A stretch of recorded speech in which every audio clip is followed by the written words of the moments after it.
నమస్కారం city news కి స్వాగతం। పట్టణంలోని ఎడ్లలింగయ్య పూలే కాలనీలో నిర్వహించిన ఎన్నికల ప్రచారంలో కూటమి నియోజకవర్గ అభ్యర్థి నాదెండ్ల మనోహర్ పాల్గొన్నారు। ఈ సందర్భంగా తాగునీటి డ్రైనేజ్ సమస్య ఆయనకు తెలియజేయగా పరిష్కారానికి కృషి చేస్తామని హామీ ఇచ్చారు। ఓ వృద్ధురాలి పింఛన్ సమస్యను మనోహర్ మోకాలిపై కూర్చొని విని కొత్త ప్రభుత్వంలో ఇబ్బంది లేకుండా చూస్తామని తెలిపారు। గుంటూరు పార్లమెంట్ అభ్యర్థి డాక్టర్ పెమ్మసాని చంద్రశేఖర్ సతీమణి శ్రీరత్న గుడివాడ గ్రామస్తులు నిర్వహించిన ఆత్మీయ సమావేశంలో పాల్గొని తమకు మద్దతు ఇవ్వాలని కోరారు।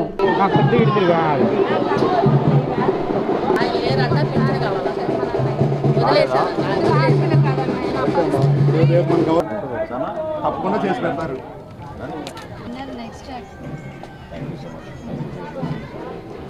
లేడా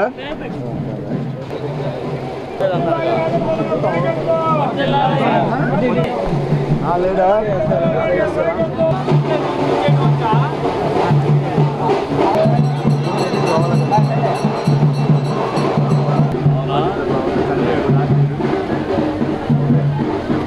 hello check mic check 1 2 3 hello hello hello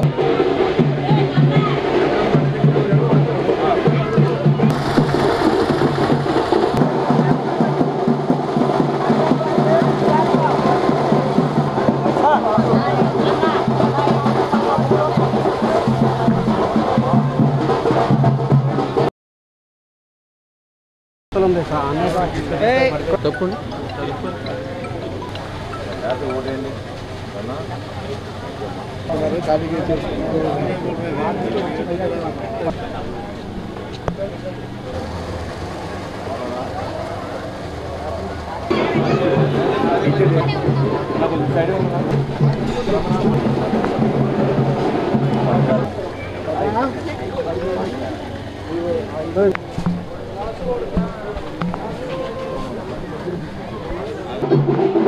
చెప్పు గిరి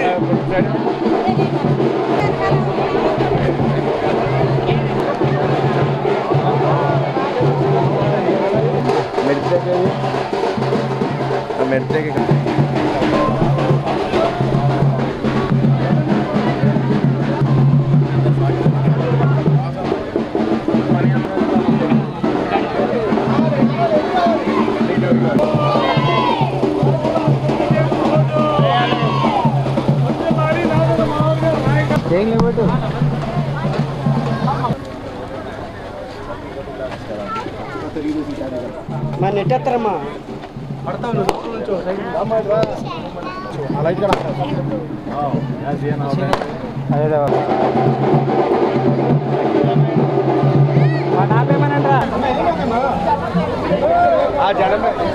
సుమారు 147 ఇల్లు ఆ రోజు కాలిపోయినప్పుడు గతంలో ఎప్పుడు లేని విధంగా రాష్ట్ర ప్రభుత్వం నుంచి ఆర్థిక సాయం అదేవిధంగా వాళ్ళకి కట్టించడానికి కోసం ప్రత్యేకంగా రెవెన్యూ సిబ్బందిని ఇక్కడ ఏర్పాటు చేసి వీళ్ళందరికీ కూడా ఆ రోజున ఇల్లు నిర్మాణం చేసాం।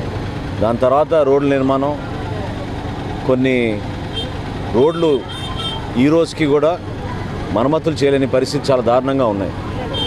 వాస్తవంగా వాళ్ళు పాపం కష్టపడి ప్రతిరోజు పని చేసుకునే వ్యక్తులు వాళ్ళ బిడ్డల్ని చదివించుకుని ఈరోజు ఉద్యోగాలు లేక బిడ్డలకి వాళ్ళు ఎంతో ఇబ్బంది పడుతున్నారు। ఉపాధి కల్పించమని వాళ్ళు ఒక తల్లి అడిగినప్పుడు చాలా బాధ కలిగింది నాకు।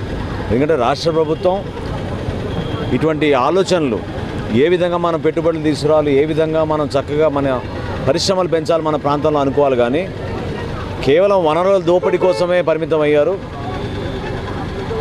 మినిమం శానిటేషన్ కూడా లేదు ఎడ్లింగయ్య కాలనీలో ఈ రోజున। చాలా బాధ కలిగించింది। వాళ్ళు చూపించిన అభిమానం నేను మర్చిపోలేను। తప్పకుండా రాబోయే రోజుల్లో గతంలో ఏ విధంగా కొన్ని రోడ్ల నిర్మాణం కోసం ఆలపాటి రాజా గారు కృషి చేశారో రాబోయే రోజుల్లో కూడా మేము అందరం మంచి ఉమ్మడి ప్రణాళికతోటి Telugu Desam party, Janasena party, Bharatiya Janata party కలిసి ఈ ప్రాంతంలో సైడ్ డ్రైన్స్ నిర్మాణం ఖచ్చితంగా చేయాలి। అధ్వానంగా ఉన్నాయి, పట్టించుకునే నాదుడే లేదు। చాలా ఆరోగ్య సమస్యలు పాపం ఈ రోజుకి ఉన్నాయి వాళ్ళందరికీ కూడా। వీటితో పాటు వైద్య సదుపాయం కూడా కల్పించాలి ఇక్కడ। డెఫినెట్గా ప్రభుత్వ ఆసుపత్రి దగ్గరే ఉంది, అయినా కానీ మెడికల్ క్యాంప్స్ రెగ్యులర్గా నిర్వర్తిస్తూ ఉండాలి ఇక్కడ। ఎందుకంటే వాళ్ళకి ఆరోగ్య సమస్యలు విపరీతంగా ఉన్నాయి। అందరూ ప్రతిరోజు చేతి పని చేసుకునే వాళ్ళు ఉదయం వెళ్తేనే వాళ్ళకి కూలి పని దొరుకుతుంది।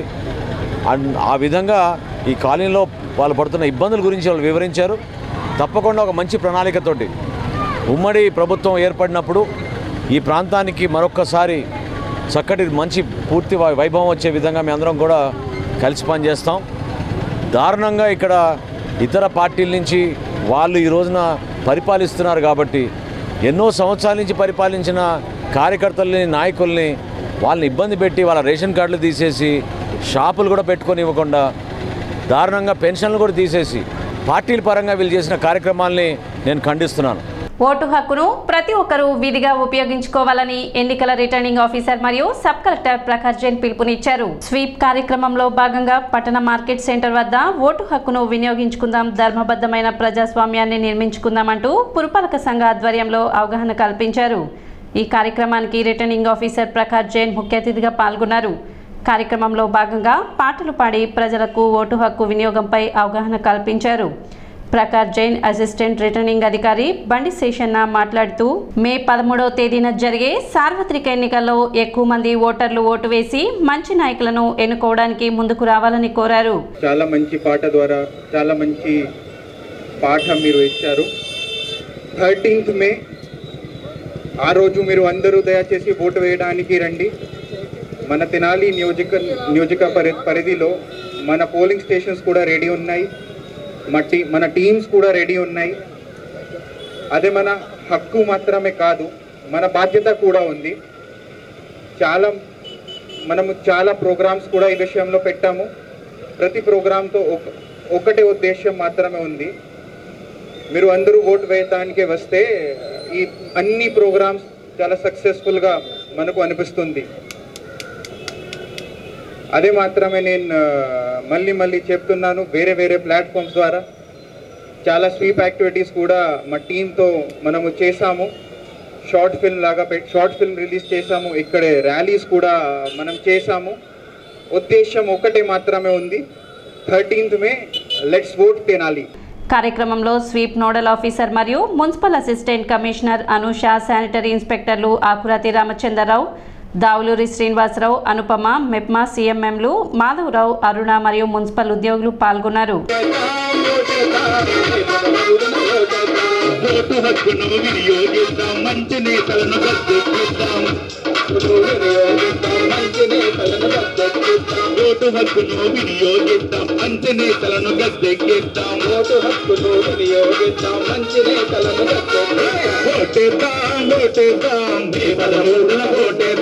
ఎండలలో బయటికి వెళ్తాము, అలసిపోతాము, వడదెబ్బైనటువంటి ఇలాంటి సమస్యల వల్ల కొంతమంది రాకపోవచ్చు.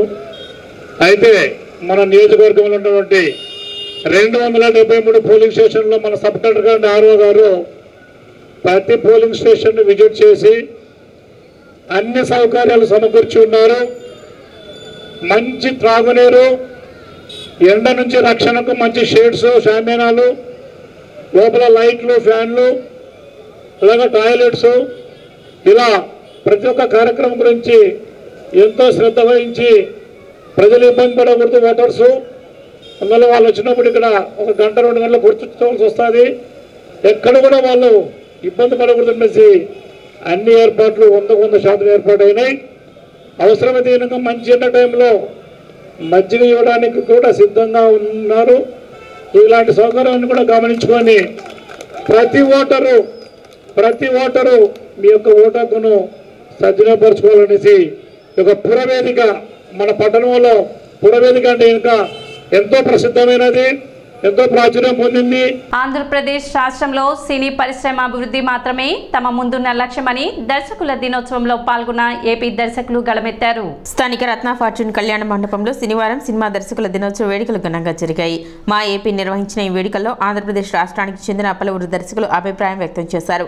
కార్యక్రమానికి మా ఏపీ వ్యవస్థాపకుడు సినీ దర్శకుడు దిలీప్ రాజా వ్యాఖ్యాతగా వ్యవహరించారు. ఈ సందర్భంగా దర్శకరత్న దాసరి నారాయణరావు స్మారక పురస్కారాన్ని అంకురం, మౌనం, శ్రీకారం చిత్రాల దర్శకుడు జాతీయ అవార్డు గ్రహీత సి ఉమామహేశ్వరరావు అందుకున్నారు. 40 సినిమాలకు దర్శకత్వం వహించిన దర్శకుడు భరత్ పారేపల్లి కూడా దాసరి పురస్కారాన్ని పట్టణానికి చెందిన ప్రముఖ వైద్యుడు డాక్టర్ కొత్తమ శ్యామ్ సుందర్ అందజేశారు. ఆంధ్రప్రదేశ్కు చెందిన దర్శకులు డాడీ శ్రీనివాస్, ఓం సాయి, బి సోమసుందరం, చలువాది శివప్రసాద్లు దర్శక దినోత్సవం సందర్భంగా మా ఏపీ నుండి గౌరవ పురస్కారాన్ని అందుకున్నారు.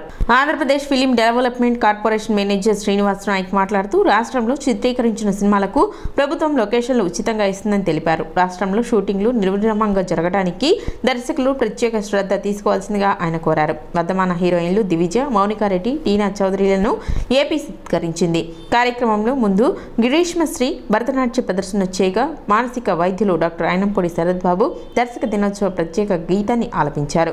మన దిలీప్ రాజా గారు ఏ స్పాన్సర్స్ దగ్గర ఒక్క రూపాయి కూడా యాచించకుండా తన సొంత డబ్బులతో తను ఈ పండుగని ఇక్కడ జరిపి ఈ తెనాలి సినీ అభిమానులని కూడా కలుపుకొని అందరం పండుగ జరుపుకొని తన ముఖ్య ఉద్దేశం ఏంటంటే చిత్ర పరిశ్రమ ఇక్కడికి రావాలని. ఎందుకంటే వస్తుంది, ఎక్కడికైనా వస్తుంది.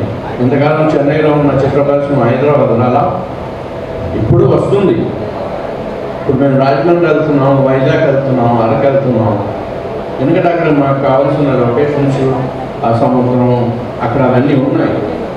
సో ఇక్కడ కూడా కొంతకాలం నేను 2 సినిమాలు చేశాను. ఈ మధ్య హీరోయిన్ అనే ఒక సినిమా, కయ్యూమ్ బాయ్ అనే ఒక సినిమా మంగళగిరిలో స్టే చేసి మొత్తం విజయవాడ సరౌండింగ్స్ అంతా కూడా షూటింగ్ చేశాం. సో షూటింగ్ చేయడానికి కావాల్సిన ఎన్విరాన్మెంట్స్ అంటే లొకేషన్స్, మేము ఉండడానికి, తినడానికి, సో ఇట్లాంటి ఏర్పాట్లన్నీ కూడా పకడ్బందీగా ఉంటే ఆర్టిస్టులు అంటే మేమంటే కొంచెం తెలియని డైరెక్టర్లో లేకపోతే చిన్న ఆర్టిస్టులు వస్తేనేమో పబ్లిక్తో పెద్ద ఇబ్బంది ఉంది. అదే పెద్ద ఆర్టిస్టులు వచ్చారనుకోండి వర్క్ చేయనివ్వరు. సో అట్లాంటివన్నీ కూడా ఒక స్టేజ్కి సెట్ అవుతాయి, డెఫినెట్గా వస్తారు. కార్యక్రమాన్ని దర్శకుడు కనపత్ని రత్నాకర్ ప్రారంభించగా నటుడు మిలిటరీ ప్రసాద్ వందన సమర్పణ చేశారు. కాగా శ్రీకాంత్, వెంకీరామన్ తదితరులు పర్యవేక్షించారు.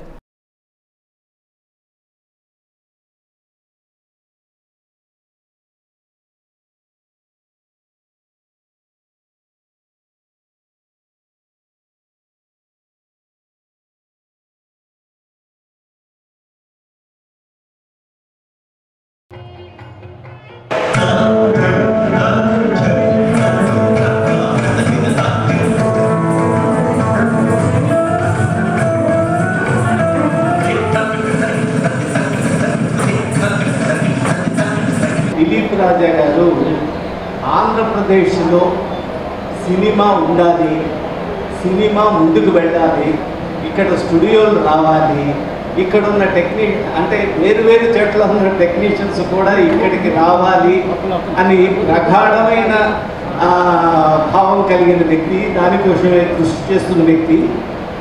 నేను ఈ మధ్య ఉగాది పురస్కారాలు తీసుకుంటున్నప్పుడు మీరు తప్పనిసరిగా రావాలి అంటే ఆయన భావనలో ఉన్న ప్రత్యేకతని, ఆ గాఢతని గ్రహించి నేను రావడం జరిగింది. విషయం ఏంటంటే ఇది దాసరి నారాయణరావు గారి పేరు మీద, ఆయన పేరు మీదే దర్శకుల దినోత్సవం అనేది ఏర్పడింది కనుక ఆయన ఉన్న టైంలో నేను అక్కినేని నాగేశ్వరరావు గారితో మాట్లాడుతున్నాను. అప్పుడున్న పరిస్థితులు వేరు. అప్పుడు సినిమా అనేది హైదరాబాద్కు వచ్చినప్పుడు మేమంతా మద్రాసులో ఉన్నాం. ఆయనతో అన్నాను, ఇలాగా మద్రాసు నుంచి హైదరాబాద్ వెళ్ళిపోవటం, మద్రాసు నుంచి బెంగళూరు వెళ్ళిపోవటం, త్రివేంద్రం వెళ్ళిపోవటం అనేది రీసెర్చ్ అండ్ డెవలప్మెంట్కి, సినిమా రీసెర్చ్ అండ్ డెవలప్మెంట్కి పెద్ద వేటు కదా, అది ఎంతవరకు సమర్థనీయమని అన్నాను. ఓటీటీ కదా కర్నూలు కొండలు కట్ట ఒక సినిమా తీస్తే సినిమా తీసి లాగే ఆత్మహత్య సినిమా తీస్తున్నామని ఎవరైనా కిరకలు మొదలెడితే మిగిలిన పడేది నోట్లో కాదు సముద్రంలోనే. సినిమా తీసే సత్తా ఉండేది సినిమా తీయాలి, రిలీజ్ చేయగలిగే శక్తి ఉంటేది సినిమా తీయాలి. నాకు తెలిసి కంట్రాక్ట్ ఉందన్నమాట ఎన్ని వందల సినిమాలు రిలీజ్ గుణంతో ఆగిపోయారు. కాబట్టి ఇక్కడ ఉన్న ఎవరైనా సరే కొత్త వాడు పాత వాళ్ళని చెప్పాల్సిన పని, ఎవరైనా సినిమాలు వస్తే రిలీజ్ చేసే శక్తి ఉందా, మీరు థియేటర్ కొద్దిగా శక్తి ఉందా, బిజినెస్ అయ్యే శక్తి ఉందా, ఆలోచించుకుని సినిమాలు చేతులు కాసుకోవాలనే ఆత్మహత్యలు చేసుకోవాలి. మరి ముఖ్యంగా అంకురం సినిమాలో ఓంపురి ఒక నక్సలైట్ క్యారెక్టర్ ఆడుతున్నాం. చెప్తే ఆ ఫీల్ ఉండదు. సినిమా చూడండి ఎందుకంటే అక్కడ గూగుల్ కొట్టి వస్తుంది. ఒక సామాజిక స్పృహ, ఒక సామాజిక అవగాహన, ఒక సామాజిక బాధ్యతతో సినిమా వేసి జాతీయ అవార్డు పొందిన ఆయన్ని ఉమామహేశ్వరరావు గారిని ఈ రోజున మాలేపి దాసరి గారి పురస్కారంతో సత్కరిస్తుంది. వేమూరు నియోజకవర్గం చుండూరు మండల పరిధిలో వేమూరు నియోజకవర్గ కూటమి బలపరిచిన అభ్యర్థి నక్కా ఆనంద్ బాబు ఎన్నికల ప్రచారం నిర్వహించారు. కొల్లూరు మండలం పెసర్లంక, ఆవులవారిపాలెం, క్రీస్తులంక, గాజులంక గ్రామాలలో నక్కా ఆనంద్ బాబు పర్యటించి సూపర్ 6 పథకాలను ప్రజలకు వివరించారు. అడుగడుగున జనం నీరాజనాలు, మహిళా మనులు హారతులతో నక్కా ఆనంద్ బాబుకు స్వాగతం పలికారు. మే 13వ తేదీన జరిగే ఎన్నికలలో సైకిల్ గుర్తుపై ఓటు వేసి నన్ను అఖండ విజయం చేకూర్చాలని కోరారు. ఈ కార్యక్రమంలో వేమూరు మండలం తెలుగుదేశం, జనసేన పార్టీ నాయకులు, కార్యకర్తలు అధిక సంఖ్యలో పాల్గొన్నారు.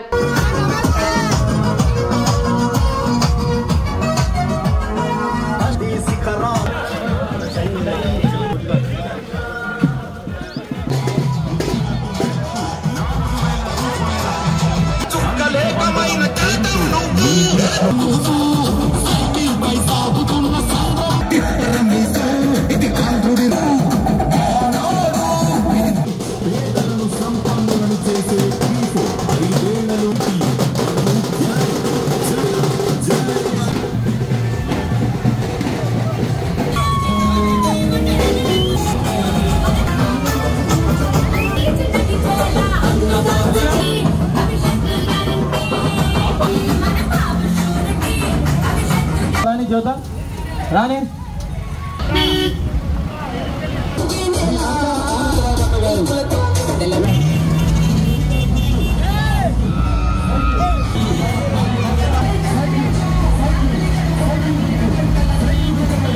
చిన్నపులివారు గ్రామంలో ఇప్పుడు నేను బీసీ కాలనీలో ఉన్నా. మీరందరూ మొట్టమొదటి నుంచి కూడా పార్టీకి వెన్నుదన్నుగా ఉంటా వచ్చారు. ఈ గ్రామంలో తెలుగుదేశం పార్టీకి మెజారిటీ వచ్చేదానిలో ప్రధానంగా మీ పాత్ర ఎక్కువ ఉంటుంది. అదేవిధంగా మరొకసారి 4వ పర్యాయం ఎమ్మెల్యేగా పోటీ చేస్తున్నాను. తెలుగుదేశం పార్టీ అధినేత చంద్రబాబు నాయుడు గారి ఆశీస్సులతో, పవన్ కళ్యాణ్ గారి మద్దతుతో పోటీ చేస్తున్న నన్ను అత్యధిక మెజారిటీతో గెలిపించవలసిందిగా కోరుతా ఉన్నా. తెలుగుదేశం పార్టీ, జనసేన పార్టీల కూటమి అభ్యర్థిగా పోటీ చేస్తున్న నన్ను దీవించండి, గెలిపించండి. 5 ఏళ్లు సేవ చేసే అవకాశాలు నాకు ఇమ్మని చెప్పి నేను అడుగుతున్నా.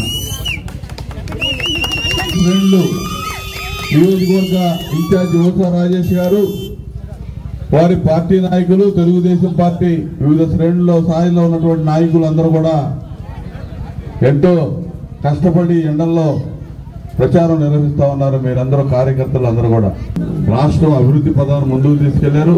బీసీ కాలనీలు ఏ విధంగా మనం డెవలప్ చేసుకున్నాం అనేది, ఏ డెవలప్మెంట్ అభివృద్ధి కార్యక్రమం జరిగినా చిన్నపులివారి గ్రామం కావచ్చు, వేమూరు నియోజకవర్గం కావచ్చు, ఎక్కడ ఏ అభివృద్ధి జరిగినా కూడా తెలుగుదేశం ప్రభుత్వ హయాంలోనేది నేను మీకు గుర్తు చేస్తా ఉన్నా. ఈ రోడ్డు వర్షం పడితే చాలా ఇబ్బందికరంగా ఉండేది. ఈ రోడ్ల నిర్మాణం అన్ని చేసింది మనమే. పల్లెల్లో కానీ, బీసీ కాలనీలో కానీ, ఊళ్ళో కానీ ఏ అభివృద్ధి కార్యక్రమం చేసినా తెలుగుదేశం ప్రభుత్వ హయాంలోనే. ఈ 5 ఏళ్లలో మొత్తం అభివృద్ధి పడకేసింది. మళ్ళా అభివృద్ధి శరవేగంగా ముందుకు పోవాలంటే కూటమిని గెలిపించుకోవాల్సిన అవసరం ఉంది. ఇవాళ బీసీలకు సంబంధించి ప్రత్యేకమైనటువంటి డిక్లరేషన్ ఇవాళ కూటమి తరఫున చంద్రబాబు నాయుడు గారు, పవన్ కళ్యాణ్ గారు ఇచ్చారు. దాని ప్రకారం బలహీన వర్గాలకి 50 ఏళ్లకే పెన్షన్ రాబోతా ఉంది. 4,000 రూపాయల పెన్షన్ రాబోతా ఉంది. అదేవిధంగా 30,000 కోట్లు సప్లాన్ నిధులు బలహీన వర్గాలకే కేటాయించి 5 ఏళ్లలో 1,50,000 కోట్లు ఖర్చు పెట్టబోతా ఉన్నారు చంద్రబాబు నాయుడు గారు అని చెప్పి మీకు గుర్తు చేస్తా ఉన్నాం. సిటీ న్యూస్ ఇంతటితో సమాప్తం. నమస్కారం.